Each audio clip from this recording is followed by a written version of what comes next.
अस्सलाम वालेकुम नाज़रीन, TNN टीवी के न्यूज़ बुलेटिन के साथ मैं हूँ रुखसार शहजाद। सबसे पहले शामिल करते हैं न्यूज़ हेडलाइंस।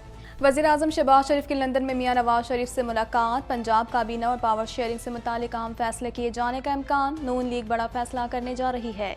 मुमकिन है नए आर्मी चीफ की तैनाती से कबल इंतखाबात करवा दिए जाएं। ख्वाजा आसिफ का कहना है कि अगर फैज़ हमीद का नाम सीनियरिटी लिस्ट में हुआ तो उनके आर्मी चीफ की तैनाती पर ज़रूर गौर किया जाएगा। Army chief general Qamar Javed Bajwa अपनी मुद्दत मुलाजमत में तौसील नहीं चाहते। आसिफ जरदारी का जल्द इंतखाबी इस्लाहात करवा कर इलेक्शन करवाने का मुतालबा। आसिफ जरदारी ने कहा, नवाज शरीफ से बात की और समझाया जैसे इस्लाहात हुआ इलेक्शन कराएं। हमने सिलेक्टेड को सियासी ताकत से हटाया। अदालतों में इंसाफ नहीं मिलेगा तो अवाम सड़कों पर निकलेंगे। उमर सरफराज चीमा का कहना था कि अवाम को बाहर निकलने के लिए मजबूर ना किया जाए। उस्मान बुज़दान ने जो इस्तीफ़ा दिया वो गैर आईनी था। इलेक्शन कमीशन ने PTI के मुनहरिफ अरकान की नाअहली का रेफरेंस खारिज कर दिया। इलेक्शन कमीशन अरकान का मुत्तफ़िका फैसला, मुनहरिफ अरकान पर 63 का इतलाक नहीं हुआ। डॉलर इंटरबैंक में मुल्क की तारीख के बुलंद तरीन सतह पर आ गया। डॉलर 190 रुपये तक जा पहुंचा। स्टॉक मार्केट में भी मंदी। तालिबान हुकूमत को तस्लीम नहीं करेंगे। कैनेडियन वज़ीर दिफा का कहना है कि अफगानिस्तान से लोगों को निकालने के लिए कैनेडियन अफवाज ने बेहतरीन तरीके से काम किया। ज़्यादा से ज़्यादा लोगों की मदद के लिए हर मुमकिन कोशिश की। ओंटारियो में आम इंतखाबात, सियासी रहनुमाओं की मुबाहिसे में शिरकत। सियासी मुखालफिन की एक दूसरे पर कड़ी तनकीद। महंगाई, हाईवेज और हाउसिंग के शोबों पर खुलकर बहस की गई। टोरंटो में रवा साल पहली बार दर्जे हरारत 20 डिग्री सेंटीग्रेड तक पहुंच गया। रवा हफ्ते दर्जे हरारत 26 डिग्री सेंटीग्रेड तक जाने का इम्कान। टोरंटो में मई का औसत यौमिया दर्जे हरारत तकरीबन 18 डिग्री सेंटीग्रेड है। स्पेन वज़ीर-ए-आज़म और सियासतदानों के मोबाइल फ़ोन्स हैक होने पर खुफिया इदारे की सरबराह बरतरफ। इंटेलिजेंस डायरेक्टर ने अलहदगी पसंदों के हामियों के मोबाइल रिकॉर्ड करने का एतराफ़ भी किया। वज़ीर-ए-आज़म का फ़ोन मई 2021 में 2 मरतबा हैक किया गया और 1 मरतबा डेटा लीक हुआ। अहमद मसूद ग्रुप और तालिबान फोर्सेस में झड़पें जारी। पंजशीर में इमारत इस्लामिया के मुखालफिन ने हथियार डाल दिए। मुसल्लह अरकान ने मुसल्लती अमल के नतीजे में हथियार डाले हैं। यूक्रेन जंग में कामयाबी के लिए रूसी सदर मुल्क में मार्शल लॉ लगा सकते हैं। अमरीकी नेशनल इंटेलिजेंस चीफ का कहना है कि अगले चंद माह के दौरान हमें मजीद कशीदा हालात का सामना करना पड़ेगा। यूक्रेन के लिए मजीद $40 अरब की अमरीकी इमदाद। हेडलाइंस आपने जानी और अब खबरें तफसील के साथ।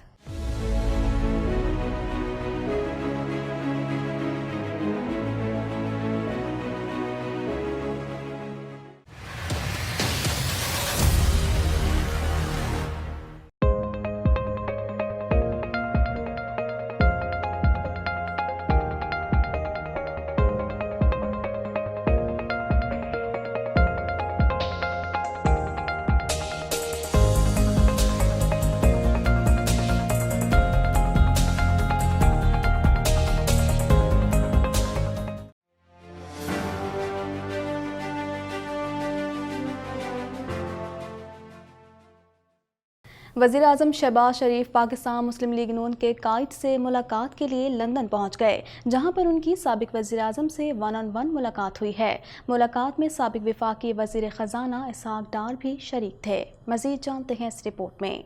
वज़ीर-ए-आज़म शहबाज शरीफ ने ओहदा संभालने के बाद लंदन में पाकिस्तान मुस्लिम लीग नून के कायद मियां मोहम्मद नवाज शरीफ से मुलाकात की है। मुलाकात के दौरान लीगी कायद ने साबिक सदर आसिफ अली जरदारी से फ़ोन पर होने वाली गुफ्तगू से वज़ीर-ए-आज़म शहबाज शरीफ को आगाह किया। दूसरी तरफ नून लीग की नायब सदर और नवाज शरीफ की साहबजादी मरियम नवाज ने लंदन में नवाज शरीफ और शहबाज शरीफ की मुलाकात की तस्वीर शेयर की है। याद रहे कि लंदन में नून लीग का अहम इजलास होगा। आज होगा। वज़ीर-ए-आज़म शहबाज शरीफ वफ़द के हमरा वफाकी वज़रा एहसन इकबाल, मरियम औरंगज़ेब, ख्वाजा साद रफ़ीक, ख्वाजा आसिफ और खुर्रम दस्तगीर भी लंदन पहुंचे हैं। मुस्लिम लीग नून के ज़राए का कहना है कि नवाज शरीफ को बास मामलात पर पार्टी रहनुमाओं से मशावरत करनी है और नून लीग बड़ा फैसला करने जा रही है। मुलाकात में आइंदा इलेक्शन, पंजाब काबीना और पावर शेयरिंग से मुतालिक अहम फैसले किए जाने का इम्कान है। ज़राए का कहना है कि पेट्रोलियम मसनूआत की कीमतों पर लायहा अमल से मुतालिक भी नवाज शरीफ और इसहाक डार से मशावरत होगी। वज़ीर दिफा ख्वाजा आसिफ का कहना है कि रवा बरस पाक फ़ौज के नए सरबराह की तैनाती से कबल ही मुल्क में आम इंतखाबात का इम्कान मुस्तरद नहीं किया जा सकता। हो सकता है कि आर्मी चीफ की तैनाती से पहले इंतखाबात करवा दिए जाएं। इस हवाले से मज़ीद जानते हैं।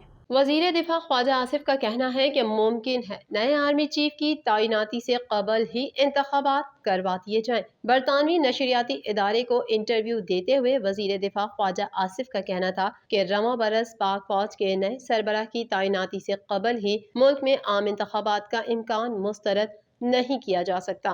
ہو سکتا ہے کہ آرمی چیف کی تعیناتی سے پہلے انتخابات کروا دیے جائیں۔ یہ بھی ہو سکتا ہے کہ نومبر سے پہلے نگراں حکومت آئے جو نومبر سے پہلے ہی چلی جائے اور نئی حکومت بھی آ جائے۔ ایک سوال کے جواب میں وزیر دفاع کا کہنا تھا کہ army chief general Qamar Javed Bajwa اپنی مدت ملازمت میں توسیع نہیں چاہتے اور وہ خود ہی اس کا اعلان کر چکے ہیں کہ انہیں مدت ملازمت میں توسیع نہیں چاہیے۔ یہ اعلان خوش آئند ہے کیونکہ اس سے قیاس آرائیوں کے دروازے بند ہوئے ہیں۔ جنرل راحیل شریف نے بھی مدت ملازمت میں توسیع کا مطالبہ نہیں کیا تھا۔ خواجہ آصف نے کہا کہ ملک میں فوجی سربراہ کی تعیناتی کا طریقہ کار عدلیہ کی طرح انسٹیٹیوشنلائز ہونا چاہیے کیونکہ اس میں کوئی قیاس آرائی نہیں ہوتی۔ ہمیں پتہ ہوتا ہے کہ 2028 میں کس نے چیف جسٹس بننا ہے۔ میری ذاتی رائے ہے کہ آرمی چیف کی تعیناتی کے معاملے کو سیاسی بحث کا موضوع ہرگز نہیں بنانا چاہیے۔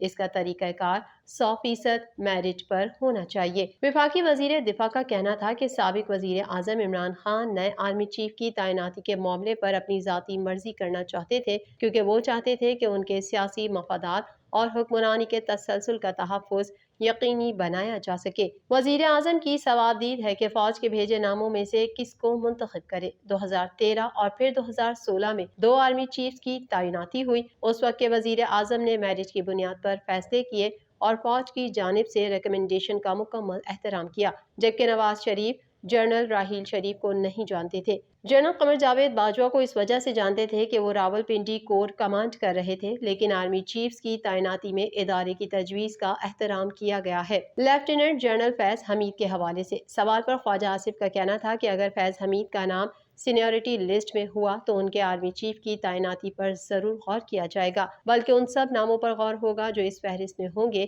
اگر وزیر دفاع 5 افسران کے نام وزیر اعظم کے پاس لاتا ہے اور ان میں فوج لیفٹیننٹ جنرل فیض حمید کا نام بھی تجویز کرتی ہے تو ایسا نہیں ہو سکتا کہ وزارت دفاع یا وزیر اعظم کہیں کہ 5 کے بجائے 3 یا 8 نام بھیجیں۔ فوج کا دفاع کرنا ہمارا فرض ہے اور ہم کریں گے۔ وفاقی وزیر نے کہا کہ موجودہ ملکی حالات میں حکومت کرنا ایک بڑا سیاسی رسک لیا ہے۔ پاکستان کی خارجہ پالیسی کا مرکز اب علاقائی ممالک ہونے چاہیے اور بھارت کے علاوہ دیگر تمام ممالک کے ساتھ تعلقات میں بہتری آنی چاہیے۔ وزیر اعظم شہباز شریف کے دورہ لندن کے حوالے سے خواجہ آصف نے کہا کہ نواز شریف نے وزیر اعظم کی ملاقات کا سیاسی صورتحال سے کوئی تعلق نہیں۔ یہ دورہ پہلے سے طے شدہ تھا، تاہم پہلے موقع نہ مل سکا، اب موقع مل رہا ہے تو وہ اس دورے پر لندن جا رہے ہیں۔ پاکستان پیپلز پارٹی کے شریک چیئرمین اور سابق صدر آصف علی زرداری نے کہا کہ پہلی بار ادارے سیاست میں مداخلت نہیں کر رہے، فوج نے حلف اٹھایا ہے سیاسی مداخلت نہیں کریں گے۔ مزید جانتے ہیں اس رپورٹ میں۔ سابق صدر پاکستان آصف علی زرداری نے پریس کانفرنس سے خطاب کرتے ہوئے کہا کہ پہلے انتخابی اور نیب اصلاحات کریں گے، جب تک IMF کا پروگرام نہیں آتا اس وقت تک مشکلات کا سامنا کرنا پڑے گا۔ انہوں نے استفسار کیا کہ ہم نے کب کہا کہ ہم الیکشن سے ڈرتے ہیں، لیکن پہلے انتخابی اور نیب اصلاحات کریں گے۔ میاں صاحب سے گزشتہ رات رابطہ ہوا، ہم تو ٹماٹر اور آلو کے لیے آئے ہیں، ہم نے سلیکٹڈ کو سیاسی طاقت سے ہٹایا۔ آصف علی زرداری نے کہا کہ انہوں نے پچھلے 4 سال میں کیا کیا، کہتا رہا دھاندلی ہوئی، الیکشن کرائیں، لیکن کسی نے نہیں سنا۔ انہوں نے کہا کہ ایک شخص مجمع اکٹھا کر کے لوگوں کو گمراہ کر رہا ہے، اوورسیز پاکستانیوں کو یہاں کے مسائل کا پتہ ہی نہیں ہے۔ نعرہ ہے کہ الیکشن جلدی کرائیں، تو یہ کیا کر لے گا الیکشن کروا کے؟ پہلے اس نے کیا کیا؟ 4 سال اس نے کیا کیا؟ اور میں نے رات ہی میاں صاحب سے بات کی اور ان کو سمجھایا بھی، اور ان سے میں نے کنسلٹ بھی کیا، اور ان کی کنسلٹیشن سے میں آپ سے بات کر رہا ہوں کہ جیسے ہمارے ریفارمز پورے ہوتے ہیں، جیسے ہمارے جو لو ہینگنگ فروٹ ٹارگٹس ہیں وہ پورے ہوتے ہیں۔ فار ایگزامپل آپ کے پاس اس وقت تیل مہنگا ہے۔ سابق صدر پاکستان نے کہا کہ ساری ایکسرسائز سے یہ ثابت ہوا کہ ادارے نیوٹرل رہ سکتے ہیں۔ فوج اگر غیر سیاسی ہوتی ہے تو مجھے لڑنا چاہیے یا ان سے خوش ہونا چاہیے۔ میں لوگوں سے یہ تو نہیں کہوں گا کہ عمرے پر مت جاؤ، جلسے میں آؤ۔ پہلی دفعہ اگر فوج اے پولیٹیکل ہوتی ہے تو مجھے باجوہ کو سلوٹ کرنا چاہیے یا اس سے لڑنا چاہیے؟ उमर सरफराज चीमा का कहना था कि सदर पाकिस्तान को आइन के तहत रिपोर्ट भेजी थी। आइनी तौर पर वज़ीर आला ऑफिस खाली न होने के बावजूद इंतखाब कराया गया। इस हवाले से मज़ीद जानते हैं। रहनुमा तहरीक इंसाफ उमर सरफराज चीमा ने कहा है कि मेरे दफ्तर को पंजाब पुलिस ने यरगमाल बनाया हुआ है। सिसलियन माफिया जो कर रहा है आवाम के सामने है। अदालतों में इंसाफ नहीं मिलेगा तो आवाम सड़कों पर निकलेंगे। इस्लामाबाद में प्रेस कॉन्फ्रेंस से खिताब करते हुए उमर सरफराज चीमा का कहना था कि सदर पाकिस्तान को आइन के तहत रिपोर्ट भेजी थी। आइनी तौर पर वजीर आला ऑफिस खाली न होने के बावजूद इंतखाब कराया गया। आइन में कहीं मौजूद नहीं कि स्पीकर कौमी असम्बली वजीर आला से हल्फ ले। उस्मान बुज़दार ने जो इस्तीफा दिया वो गैर आइनी था। उन्होंने कहा कि मेरे दफ्तर को पंजाब पुलिस ने यरगमाल बनाया हुआ है। मुझसे गाड़ियां और सिक्योरिटी वापस ले ली गई। बतौर गवर्नर पंजाब वजीर दाखिला राना सनाउल्लाह को खत लिखा। सिसलियन माफिया जो कुछ कर रहा है कौम के सामने है। अदालतों में इंसाफ नहीं मिलेगा तो आवाम सड़कों पर निकलेंगे। आवाम को बाहर निकलने के लिए मजबूर न किया जाए। चीफ इलेक्शन कमिश्नर की सरबराही में 3 रुकनी बेंच ने पीटीआई के मुनहरिफ अरकान के खिलाफ रेफरेंस की समाअत हुई। इलेक्शन कमीशन अरकान ने मुतफ़्फ़िका फैसला दिया कि मुनहरिफ अरकान पर 63A का इतलाक नहीं हुआ। मज़ीद जानते हैं इस रिपोर्ट में।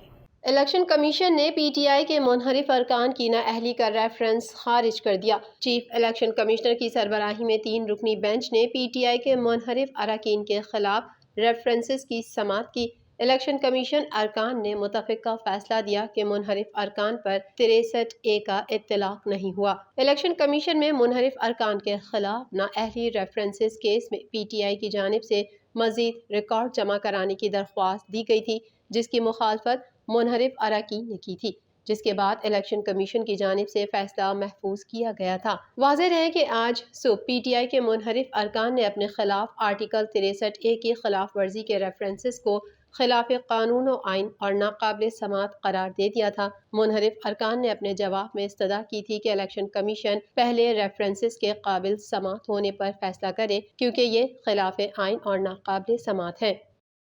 इंटरबैंक में डॉलर मुल्क की तारीख की बुलंद तरीन सतह 190 रुपये पर पहुंच गया। पाकिस्तान स्टॉक एक्सचेंज में भी कारोबार का मनफी रुझान है।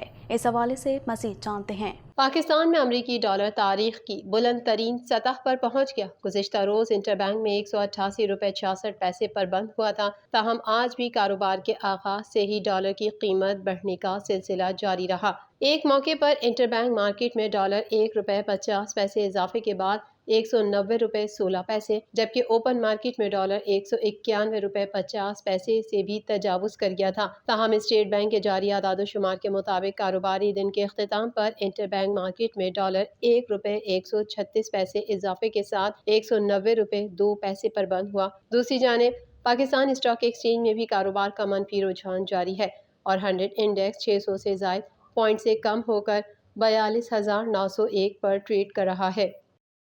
मज़ीद खबरें भी बुलेटिन का हिस्सा होंगी, मगर इस ब्रेक के बाद।